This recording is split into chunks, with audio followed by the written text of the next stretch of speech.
Hi friends, అందరికీ నమస్కారం. Last వీడియోలో మనం చెప్పుకున్నాం కదా, డబ్బులు వృధా కాకుండా ఉండాలంటే ఏం చేయాలి, నేనేం చేస్తానని. ప్రతి నెల నేను ఇలానే చేస్తాను.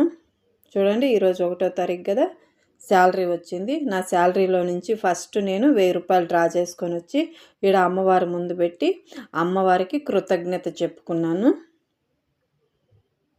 చూసారా, ఇది లాస్ట్ మంత్ది 1000 రూపాయలు. ఇప్పుడు దీన్ని తీసి బీరువాలో పెట్టుకుంటాను. అలానే ఉంచాలని ఏం లేదు, మనం కొద్దిగా పెట్టేసి ఒక 100 రూపాయలు బీరువాలో పెట్టేసి మిగిలింది వాడుకోవచ్చు. నేను అలానే ఉంచేసాను. మనం భగవంతుడికి మనకి ఇంత మంచి అవకాశాన్ని ఇచ్చినందుకు ఫస్ట్ భగవంతుడికి కృతజ్ఞత చెప్పుకోవాలి. అలా చేయడం వల్ల మనకి వృధా ఖర్చులు అనేది ఉండదు.